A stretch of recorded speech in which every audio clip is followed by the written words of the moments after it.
Amém.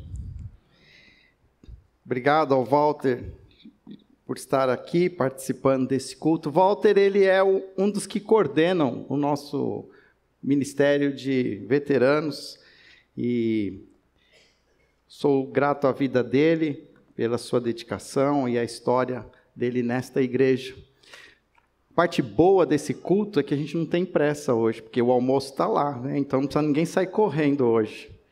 Inclusive eu estou aqui, linha direta aqui com o pessoal, que eles vão falar assim: pastor, segura a turma aí que aquele negócio não está pronto ainda. Então eu trouxe várias folhas, né, aqui, então a gente pode ficar bem à vontade, está bem confortável.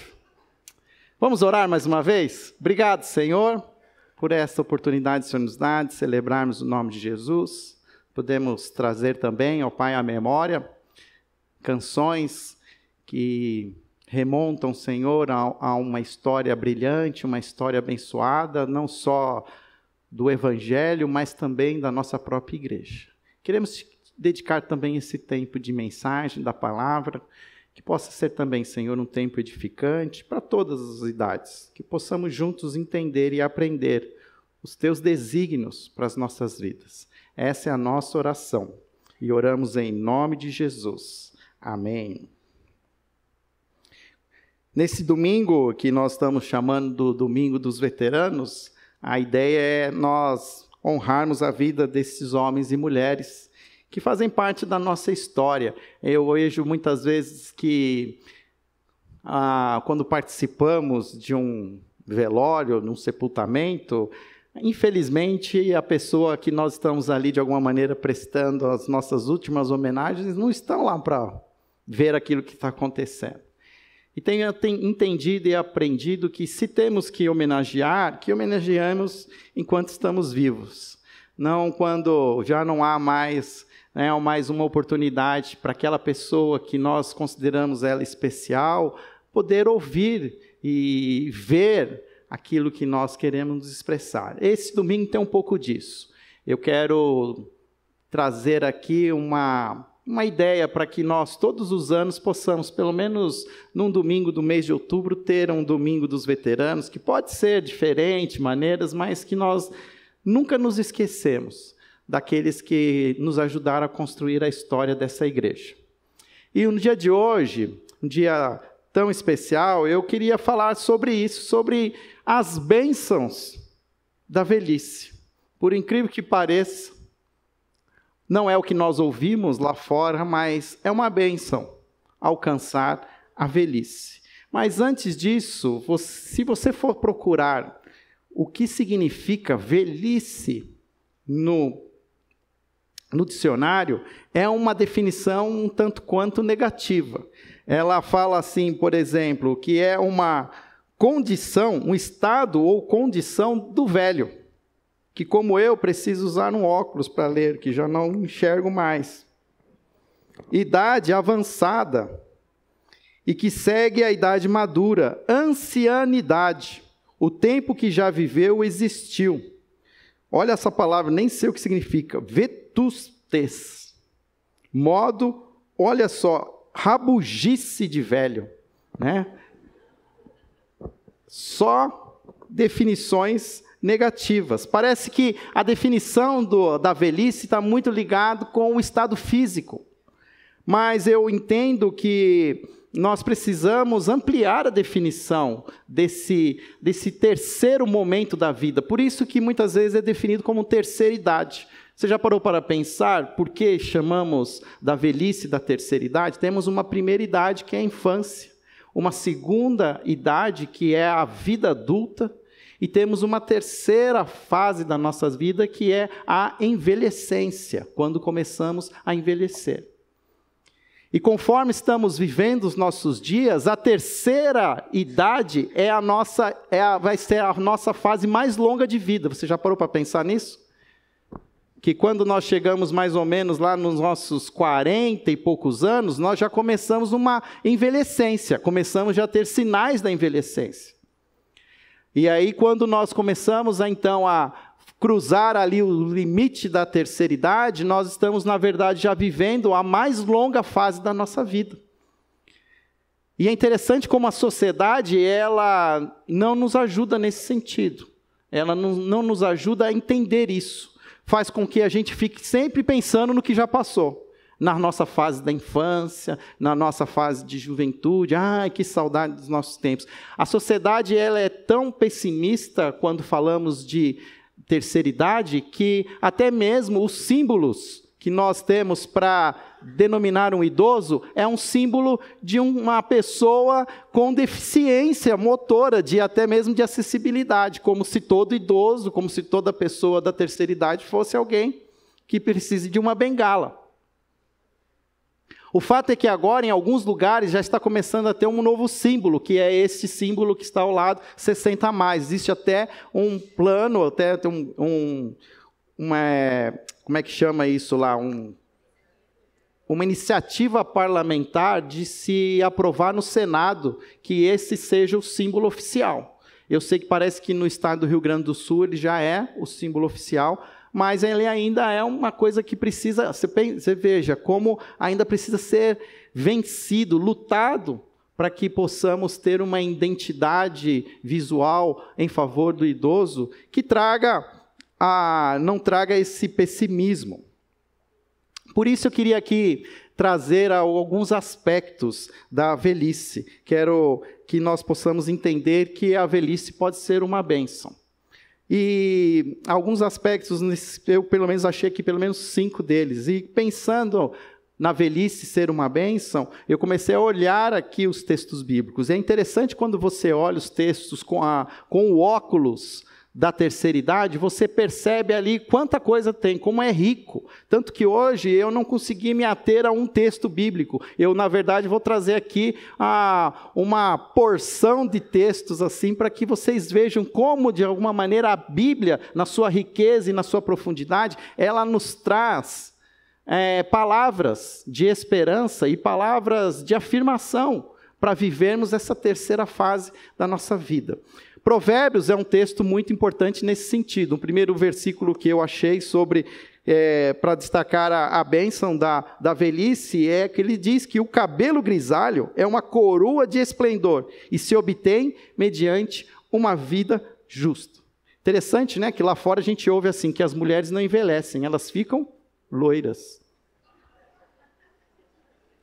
Porque existe uma força, uma cosmovisão lá fora que o cabelo branco é uma coisa negativa. Agora até a gente começa a ver assim, algumas mulheres nesse modelo aí de empoderamento feminino, que até elas estão assumindo a sua velhice, deixando seus cabelos brancos crescerem e mostrando toda a beleza dessa idade. Mas é interessante que a Bíblia diz que nós podemos nos orgulhar dos nossos cabelos brancos, pois eles são uma coroa. É como se, de alguma maneira, fosse como é que eu posso dizer assim? É como se ele ilustrasse que somos pessoas vividas, que temos histórias, que temos algo para compartilhar, que temos experiência, que temos sabedoria. Olha que interessante, o mesmo livro de Provérbios, o versículo 20 e 29, diz assim: a beleza dos jovens está na sua força, mas a glória dos idosos nos seus cabelos brancos. Os jovens precisam demonstrar força. Os idosos mostrem a sua sabedoria pelos seus cabelos brancos. Agora, olha só esse versículo, Levítico 19, 32.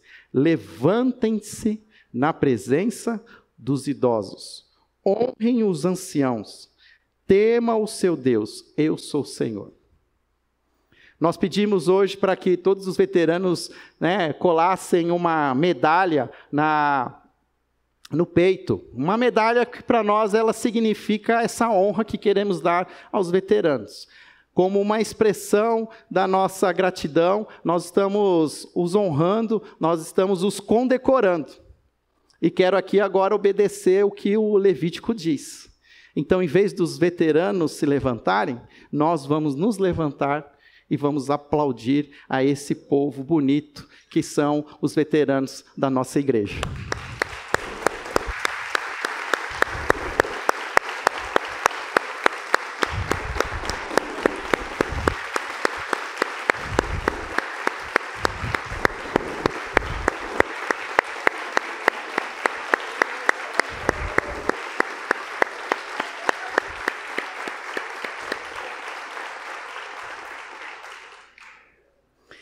há uma segunda lição aqui. Você que vai encontrar com esses veteranos aqui nos corredores, você tem uma lição a fazer. Você vai abraçar esse veterano, você vai abençoá-lo e vai dizer obrigado pela sua vida, obrigado por tudo que você tem feito por nós e pela nossa igreja. Que Deus abençoe a sua vida. Você vai abençoar esses veteranos hoje. Então, eu quero que todos nós possamos estar assim. Não quero nenhum veterano aqui que tenha ganho menos de 5 abraços, né? Todos os veteranos têm que ganhar abraço hoje. Deixa eu falar uma coisa que o texto diz aqui. Honrem os seus anciãos.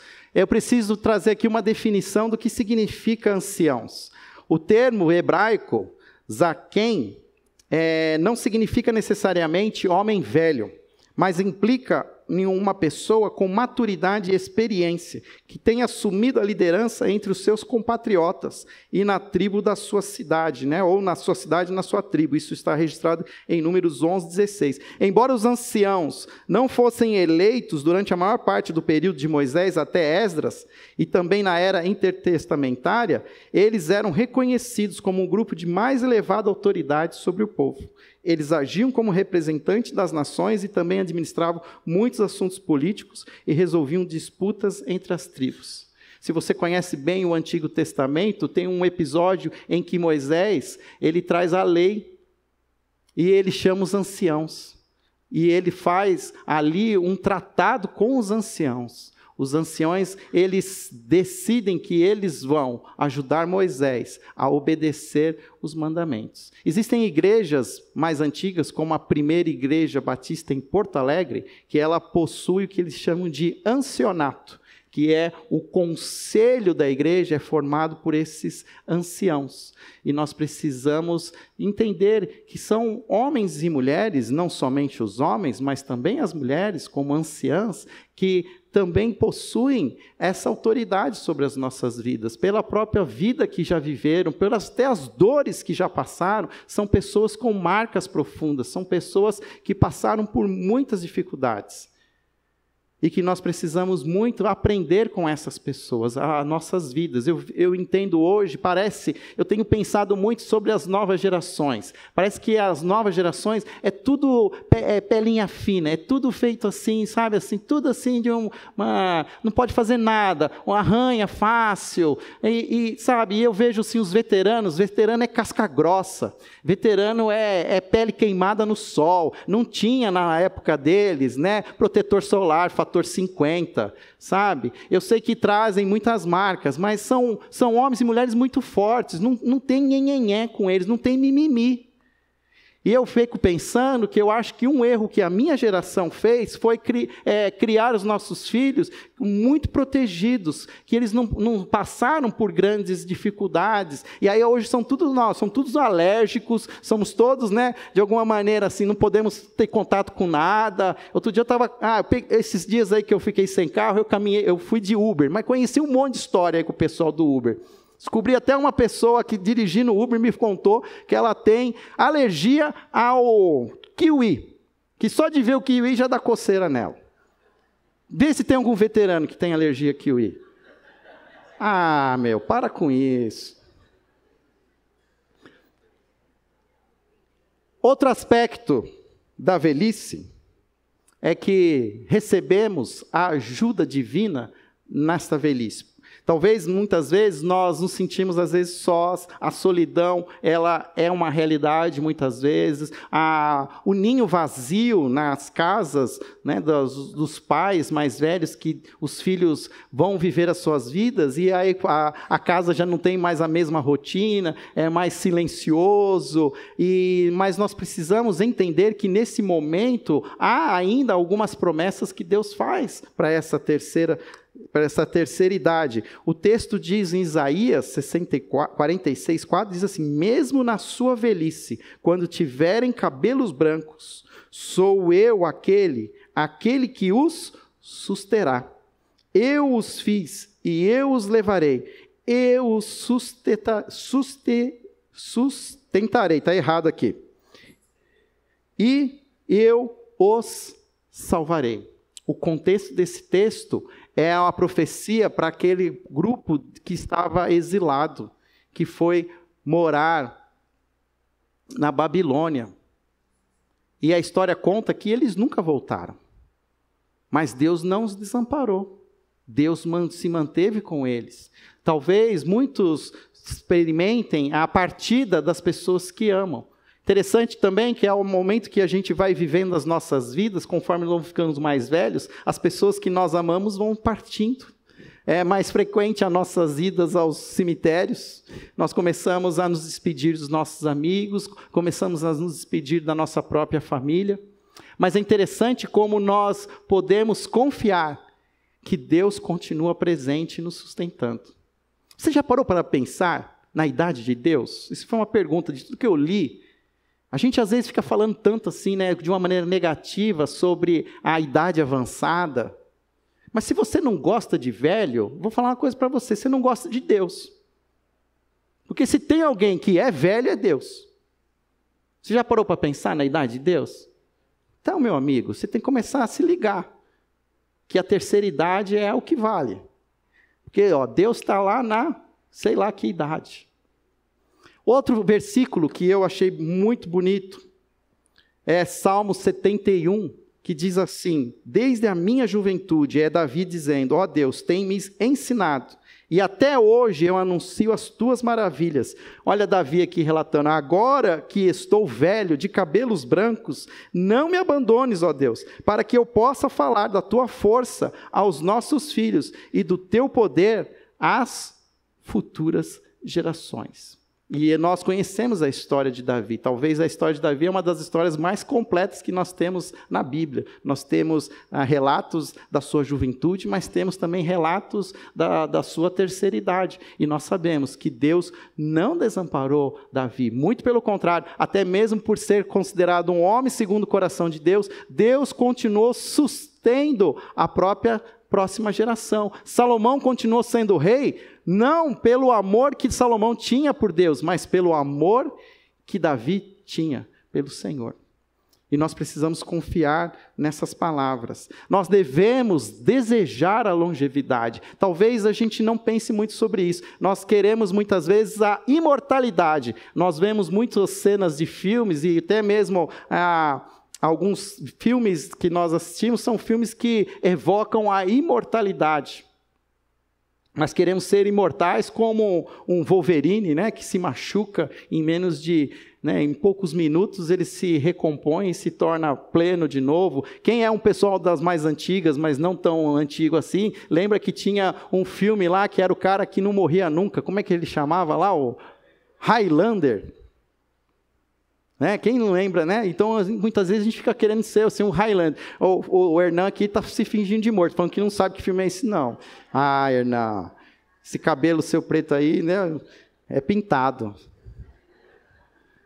Mas nós devemos desejar a longevidade. Deuteronômio 5,33 diz assim, andem sempre pelo caminho que o Senhor, o seu Deus, lhe ordenou, para que tenham vida. Tudo lhes vá bem e os teus dias se prolonguem na terra, da qual tomarão posse. Aqui há um alerta que Deus dá ao povo que está agora entrando na terra prometida. E existe uma promessa que se nós temermos a Deus, honrarmos ao nome do Senhor e obedecermos aos seus mandamentos, Deus, Ele também nos prolongará os nossos dias. E nós podemos confiar nisso. Um outro texto, Salmo 34, diz assim, quem de vocês ama a vida e quer longevidade para ver o bem? Refreie a língua do mal e os lábios de falarem palavras enganosas. Afaste-se do mal e pratique o bem. Procure a paz e empenhe-se por alcançá-la. Nós precisamos entender que Deus é o doador da vida. Ele é que nos sustém. Todos os dias, quando nós acordamos, nós precisamos agradecer a Deus pela oportunidade que Ele nos dá de viver mais um dia. E conforme nós vamos vivendo os nossos dias, nós podemos agradecer a Deus pela fidelidade dele, por ele continuar nos sustentando, um dia de cada vez. Provérbios 3, 1 e 2 diz assim: meu filho, não se esqueça da minha lei, mas guarde no coração os meus mandamentos, pois eles prolongarão a sua vida por muitos anos e lhe darão prosperidade e paz. E nós precisamos ensinar isso aos nossos filhos. Nós precisamos continuar mostrando aos nossos filhos que vale a pena seguir a Deus, mantermos fiéis aos seus mandamentos, a obedecer de todo o coração. Provérbios 9, 10 e 11 diz assim: o temor do Senhor é o princípio da sabedoria, e o conhecimento do santo é entendimento. Pois por meu intermédio os seus dias serão multiplicados e o tempo da sua vida se prolongará. Nós precisamos entender que a longevidade é uma bênção do Senhor. Mas às vezes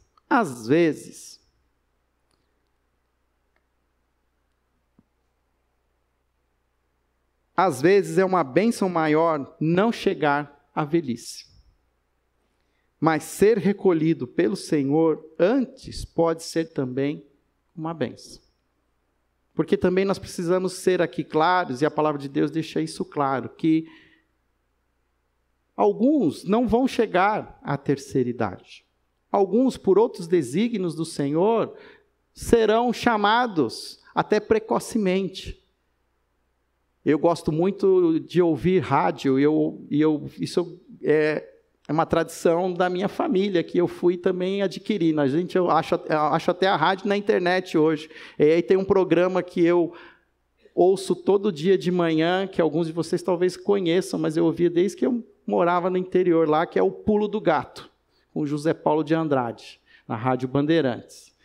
E ele já tem também lá, quase ele está beirando seus 80 anos. E quando ele vai comentando sobre os dias, ele vai sempre dizendo assim: fulano de tal morreu com 40 e tantos anos. Aí ele fala assim: muito novo para deixar essa terra, morreu muito jovem. Mas o fato é que Deus, muitas vezes, decide tirar algumas pessoas. Olha aqui esse texto precioso, Isaías 57 nos diz: o justo perece, e ninguém pondera sobre isso em seu coração. Homens piedosos são tirados, e ninguém entende que os justos são tirados para serem poupados do mal. Aqueles que andam retamente entrarão na paz, acharão descanso na morte.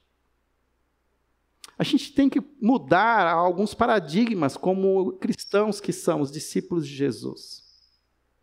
Nós precisamos entender que muitas vezes assim, a perda de alguém tão mais jovem que nós é uma tragédia, mas aos olhos do Senhor, essa pessoa foi agraciada, pois a ela foi dado a permissão para entrar no reino de Deus, sem que passasse talvez por muitos sofrimentos que nós passamos. A história conta no início da humanidade, que era prolongado os dias na terra, né? Adão viveu 900 e tantos anos. A gente fala de Matusalém até virou apelido de quem, né, vai vivendo muitos anos, porque na Bíblia diz que Matusalém foi aquele que mais viveu, 990 e tantos anos, 960, alguma coisa assim, não vou lembrar agora. 969 anos. É o mais velho de idade. Então, aí todo mundo que a gente vê, né, com a cara enrugada, fala: Matusalém, né? Mas é interessante que quando ele faz, o texto bíblico faz a narrativa, e morreu com 900 e poucos anos, aí aparece Enoque. Enoque morreu com 300 e não sei quantos anos. Você fala: mas morreu com muitos anos. Mas à luz daquele momento, daquele contexto, ele viveu 1/3 da vida dele. E diz o texto que ele andava com o Senhor, e o Senhor então decidiu trazê-lo. Até nós entendemos, e os comentaristas bíblicos defendem a ideia de que ele foi arrebatado. não passou pela morte. Então nós precisamos também entender isso, que homens piedosos são tirados, e ninguém entende que os justos são tirados para serem poupados do mal. Amém. Louvado seja o nome do Senhor. Deus pode usar poderosamente os veteranos. Você crê nisso? Eu creio nisso.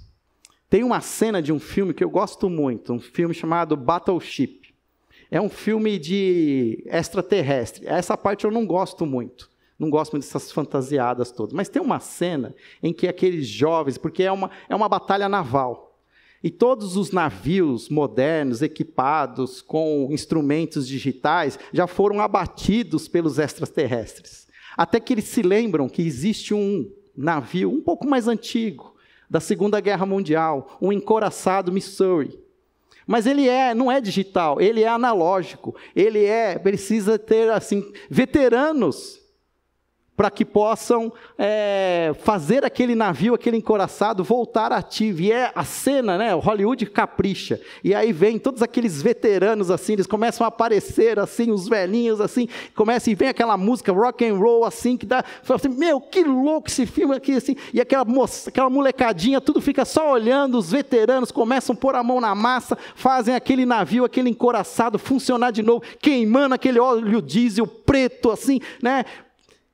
E aí eles vão, e não é que eles conseguem detonar os extraterrestres com o encouraçado Missouri? Então, hoje de manhã, nós fizemos aqui uma classe da escola dominical, e a Regina, que nos propôs uma provocação muito importante, que Deus continua usando os veteranos. Deus nunca aposentou os veteranos. Até o mote da aula dela era assim, serei velho quando Deus quiser.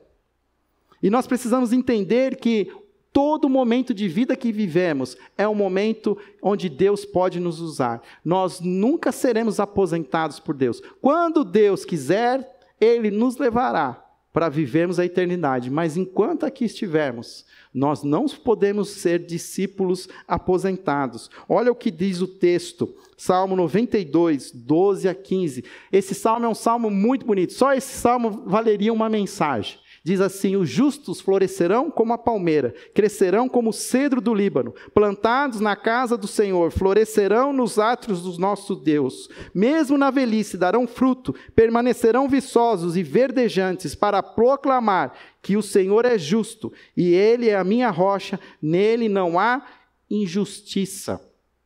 Mesmo na velhice darão fruto. Nós, brasileiros, nós não entendemos direito esse salmo. Porque esse salmo foi escrito num outro contexto, num contexto do Oriente Médio. E lá existe uma árvore que nós não conhecemos, a não ser que você lembre da bandeira do Líbano, que é o cedro do Líbano. Nós não sabemos o que é um cedro do Líbano. O cedro do Líbano é uma árvore que ela é parente das sequoias nos Estados Unidos. Então, nós que somos americanizados, nós conhecemos as sequoias, já ouvimos falar que são as árvores mais antigas da América, mas as árvores mais antigas do Oriente Médio são os cedros do Líbano, que podem alcançar mais de 1000 anos, mais de 80 metros de altura. Eu peguei aqui uma cola, não vou lembrar aqui agora onde está, mas achei aqui, ó. A palavra em hebraico para cedro é eres, e vem de uma raiz que significa ser firme. Nome apropriado em vista do seu tronco maciço e de seu sistema de raízes. E aqui diz, nos tempos antigos, estes cedros cobriam os montes do Líbano, mas hoje restam apenas alguns pequenos bosques, que têm desde 200 a 1000 anos de idade. Refletindo sobre isso, eu fiquei pensando em nós, os anciãos, os veteranos, como os cedros do Líbano. Quando um ancião tomba, é como se um cedro do Líbano fosse tombado. Não se passa despercebido. Um veterano, salvo em Cristo Jesus, é alguém que se destaca pela sua autoridade, pela sua história de vida. E quando ele se tomba, o ruído é grande. As pessoas lamentam. Mas mesmo ele tombado, ele ainda vai ser usado. O cedro vai deixar um legado, a sua madeira será usada por muitas gerações. Mas o texto não fala somente de um cedro do Líbano, fala também de uma palmeira. Não é essas palmeiras que nós conhecemos, brasileiras, que somos muito ricos em palmeiras, mas fala de uma palmeira do Oriente Médio, que você talvez conheça o fruto, a tamareira. Você sabia que a tamareira é uma palmeira? E ela tem uma história também, que no Oriente Médio, ela é uma árvore extremamente importante. Às vezes você vai em algum shopping aqui, você vê assim em decoração, umas tamareiras secas, fazendo decoração. Mas a tamareira, ela produz frutos, e ela tem mais ou menos uma idade semelhante ao do ser humano. Até que ela tenha os seus 15, 20 anos, ela dá pouco fruto. Ela dá fruto depois, quando se torna madura, até mais antiga. É conhecido de tamareiras que aos 200 anos de idade ainda continuam dando frutos. E o seu fruto alimentam não só nós, humanos, mas também é alimento para os camelos no deserto. É feito a sua folha é usada para os cestos, para utensílios domésticos, a sua madeira é usada na construção civil. Então nós podemos olhar, agora ao olhar de novo o Salmo 92, e nós podemos agora ter na nossa mente o cedro do Líbano e a tamareira, nós vamos ter agora uma experiência diferente. Os justos florescerão como a palmeira, crescerão como o cedro do Líbano, plantados na casa do Senhor, florescerão nos atos do Senhor, mesmo na velhice darão fruto, permanecerão viçosos e verdejantes. Amém? É isso que nós precisamos entender. Nós precisamos olhar e até assim nos sentirmos empolgados pela velhice. Agora, alguns cuidados que nós devemos ter com a velhice. Há também algumas coisas que precisamos prestar atenção, são algumas armadilhas que a velhice nos traz. Um texto aqui interessante está em Eclesiastes, diz que Eclesiastes é o livro mais amargo, mais ácido. Como é que é o livro lá do Ed René? Esqueço, é o livro mais mal-humorado da Bíblia. E é interessante que se você pega alguns textos interessantes de Eclesiastes, diz assim: melhor é um jovem pobre e sábio, do que um rei idoso e tolo, que não mais aceita repreensão. O que esse texto está querendo nos dizer? Que quando nós já somos mais velhos, nós também podemos cair na armadilha também de que nós sermos os donos da verdade. Nós sabemos tudo. É verdade que existe uma nova geração metida, que acha que sabe tudo, só porque ele consegue fazer umas coisas no celular que a gente não consegue. Mas o fato é que muitas vezes os mais velhos se tornam teimosos e não querem fazer aquilo que algumas vezes há uma nova informação, há alguma coisa que pode ser aprendida, adquirida. Tanto que ele diz que é melhor um jovem pobre e sábio do que um rei idoso e tolo, que não aceita mais a repreensão. Então, um cuidado que devemos ter com a velhice é que também é uma oportunidade para continuar aprendendo. Podemos sempre aprender algo novo, sempre podemos ganhar um conhecimento melhor. Olha um outro perigo, isso está narrado agora no texto histórico de 1 Reis 11:4, diz assim: à medida que Salomão foi envelhecendo, suas mulheres o induziram a voltar-se para outros deuses, e seu coração já não era totalmente dedicado ao Senhor, o seu Deus, como fora o coração do seu pai Davi. Aqui tem um perigo muito importante de ser destacado, que muitas vezes nós, ao envelhecermos, nós vamos meio que assim, ficando mais maleáveis com a fé, começamos a não viver mais a nossa fé cristã com toda a força, com toda o vigor, mas a gente vai meio que dando uma desanimada e até mesmo dando umas brechas. E olha só a brecha que Salomão dá. Ele começa a permitir que as mulheres com as quais ele casou comecem a ditar qual era a liturgia, qual era o culto que ia ser prestado. E ele começa, e a gente muitas vezes, eu percebo assim, um certo desânimo. nos veteranos, um desânimo espiritual, não tem mais toda aquela, aquele fervor. Mas nós não podemos desanimar, devemos continuar seguindo, sem perder a nossa fé. Talvez um grande exemplo, quando eu olho para isso, o grande exemplo é Daniel. Daniel, nós ensinamos Daniel muito para as crianças, Daniel na cova dos leões. Mas Daniel na cova dos leões, ele era já um senhor de pelo menos 80 anos de idade. Daniel foi um homem que mesmo na sua terceira idade, ele se manteve íntegro. Agora imagina Daniel com 80 anos de idade, aí você sabe daquela história, que diz lá que os sátrapas começaram a articular para tirar ele lá do comando. E aí entenderam que a única maneira era acusá-lo da sua própria devoção a Deus. E aí colocaram lá uma lei, e o imperador aceitou e aprovou que ninguém poderia prestar culto a ninguém por 40 dias, a não ser para o próprio imperador. Daniel, quando recebe então lá, o diário oficial com a resolução imperial, ele falou, 40 dias? Esses caras, não aguento mais esses caras, já estou aqui mais velho que eles, e os caras continuam querendo puxar meu tapete. Mas 40 dias passa rápido, tudo bem. Ele podia falar, dá um jeitinho. Ele podia dizer assim, tudo bem, 40 dias, o Senhor me espera 40 dias, eu paro de orar 40 dias enquanto passa essa lei. Foi isso que ele fez? Não, diz que imediatamente ele foi fazer o que ele sempre fazia. Abriu a janela do seu quarto, que era voltada para Jerusalém, e orou ao Senhor, como ele fazia 3 vezes ao dia. Ele não abriu mão das suas práticas religiosas, mesmo na terceira idade. Então nós precisamos também, como pessoas veteranas, talvez a gente tenha muita pressão. E aí fala, tudo bem, mas só mais um domingo. Não, temos que continuar firmes. Eu quero talvez trazer até uma responsabilidade para os mais velhos. Talvez vocês não saibam disso, mas os mais novos estão olhando para vocês. Os mais novos ainda continuam olhando e, muitas vezes, na sua falta de fé, eles estão olhando vocês mais velhos dizendo assim, vale a pena seguir a Jesus? Se os mais velhos desanimam, nós estamos comunicando aos mais novos que não vale a pena. Chega uma hora que a gente se cansa. Mas nós precisamos manter o nosso testemunho, precisamos mantermos firmes, porque é uma geração que está olhando para nós, uma geração que hoje questiona, e uma geração que pede que nós nos mantenhamos firmes como cedros do Líbano.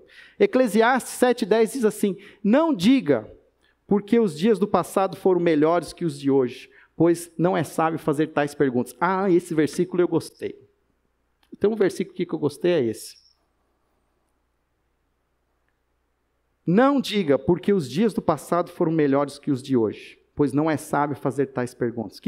Isso é uma das outras armadilhas que a gente tem. Conforme a gente vai vivendo a nossa história, nós vamos vivendo momentos memoráveis, momentos assim de estar no monte. Momentos que nós, assim, de êxtase espiritual, de nós olharmos para o céu, o céu se abrirem, os anjos descerem, e a gente sentir aquele fervor, e aí o que acontece? Que a gente fica preso àquelas experiências do passado, desejando que elas voltem. Mas uma coisa, nos meus 46 anos, se é que eu posso dizer isso, eu aprendi, tem momentos de êxtase espiritual, de grandes momentos, inclusive dentro da igreja, que nós vivemos, que nós experimentamos, mas que nós não vamos mais viver. Não voltam. Louvado seja o nome do Senhor por tudo aquilo que nós já vivemos. Mas nós não podemos ficar olhando para o passado e dizendo assim, puxa, que aquele tempo que era bom. Não é sábio fazer tais perguntas. Por que os dias do passado foram melhores que os de hoje? Uma das coisas que eu tenho aprendido, seguindo a Jesus, é que Ele pede para que a gente continue indo para frente. Sigam adiante. Tem um texto bíblico, até deixei marcado aqui, eu marquei um monte de texto, e esse eu não marquei, mas agora eu vou ler, faço questão. Diz assim, irmãos, é Paulo dizendo aos filipenses, não penso que eu mesmo já tenha alcançado, mas uma coisa faço, esquecendo-me das coisas que ficaram para trás, avançando para as que estão adiante, prossigo para o alvo, a fim de ganhar o prêmio do chamado celestial de Deus em Cristo Jesus. O caminho de todos nós é para frente, é em direção ao futuro. Interessante que se a gente olhar para a revelação das Escrituras, de Gênesis e Apocalipse, nós vamos ver que Deus propôs um lugar perfeito para a humanidade viver, que é o Jardim do Éden. E de certa maneira nós temos até hoje dentro de nós, mesmo agora vivendo 2000 anos depois de Cristo, nós temos uma certa necessidade do jardim. O fato é que quando nós vamos até a criação, nós contemplamos a criação, seja os montes, as praias, nós temos uma certa conectividade com essa natureza. É como se nós tivéssemos assim uma saudade do jardim. Nós necessitamos. Mas quando tudo se é revelado, e a doutrina escatológica nos revela que nós não vamos voltar para o jardim. Você já parou para pensar nisso? O homem, no seu pecado, ele é expulso do jardim. E com as suas mãos, ele constrói a cidade.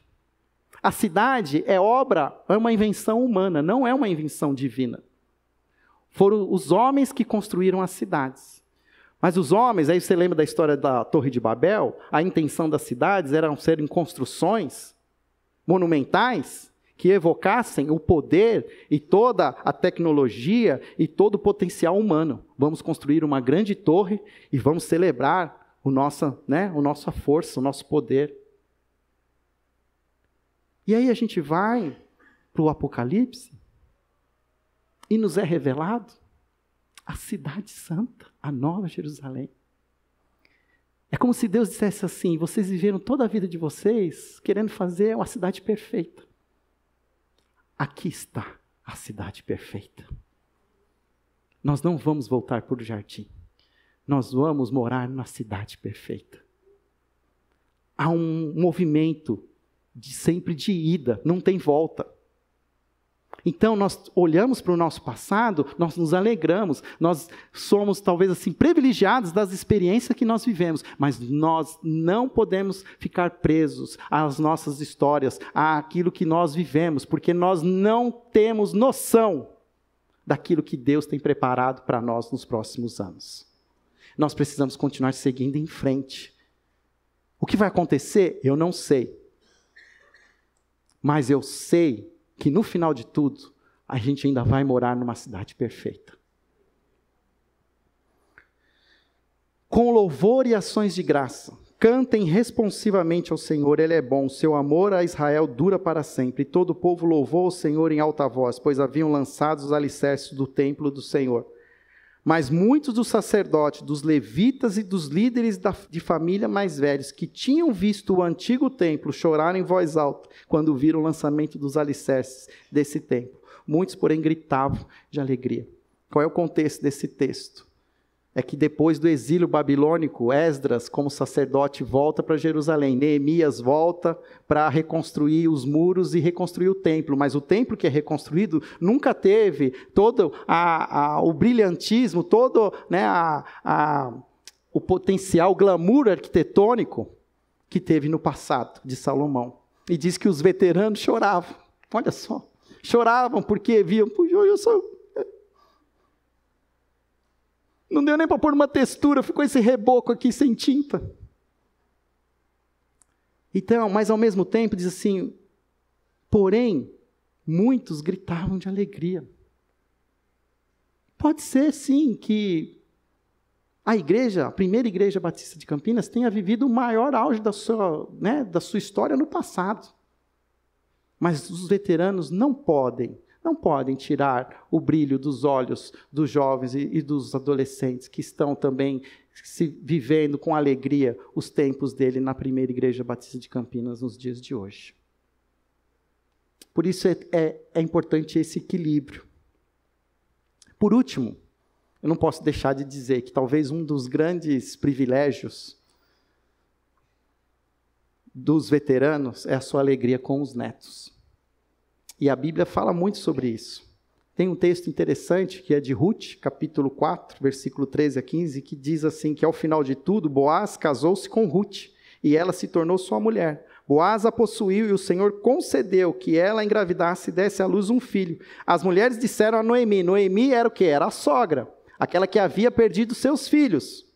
Louvado seja o Senhor, que hoje não a deixou sem resgatador. Que o seu nome seja celebrado em Israel. O menino lhe dará nova vida e a sustentará na velhice, pois é filho da sua nora, que a ama e que lhe é melhor do que 7 filhos. É fato que um neto na vida de um veterano é uma alegria. É um renovo de vida. E aqui eu falo até para as novas gerações, eu tenho entendido assim, que muitos talvez até, eu sei que alguns até podem ter filhos, por questões naturais, questões da soberania de Deus, mas eu também vejo que existe também uma nova geração que já está escolhendo, não vamos ter filhos.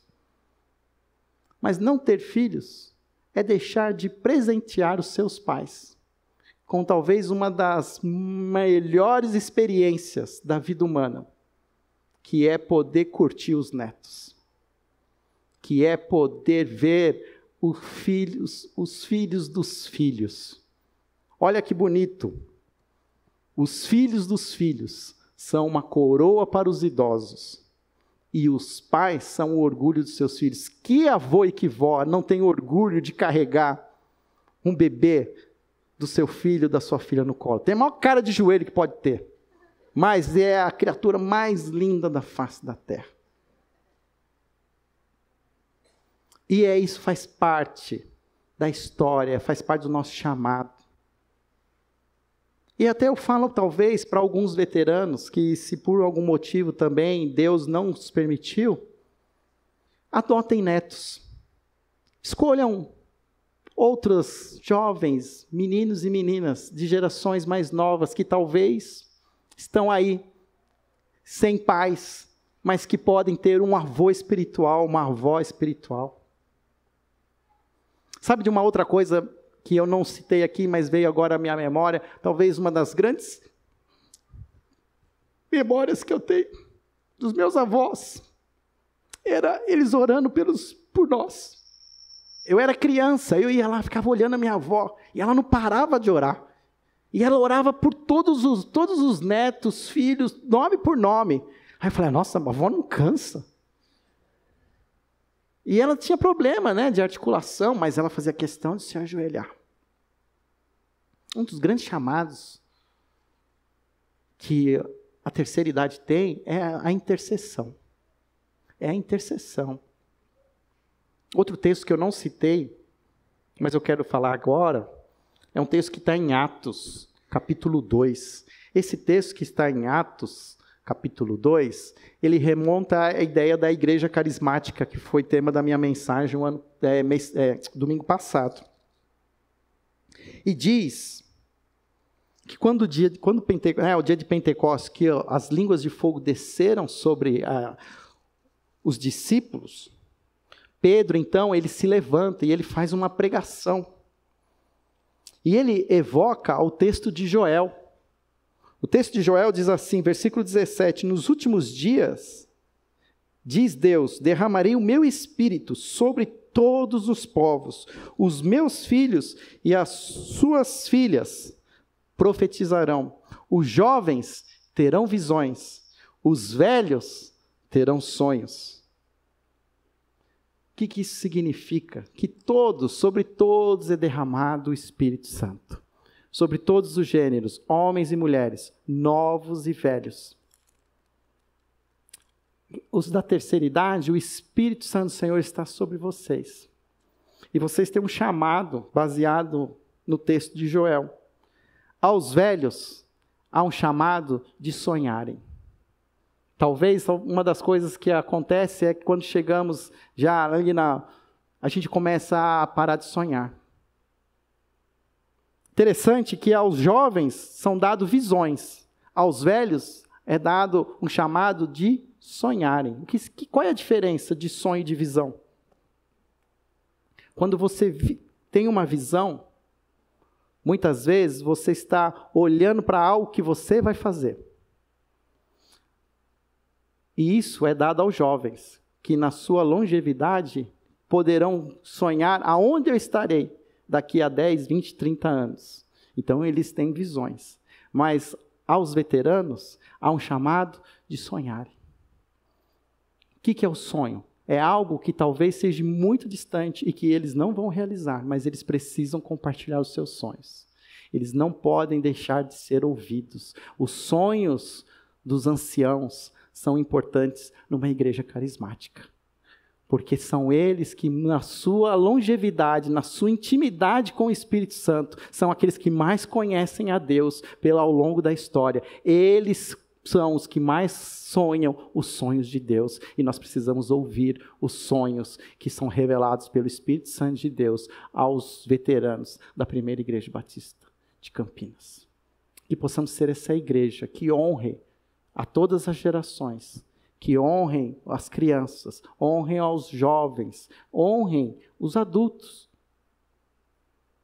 Mas, sobretudo, honrem os veteranos. Porque a eles, o Espírito do Senhor revela os sonhos para a igreja de Jesus. Amém? Senhor, obrigado por esta manhã, pelo teu grande amor por nós, pela maneira especial como o Senhor fala aos nossos corações.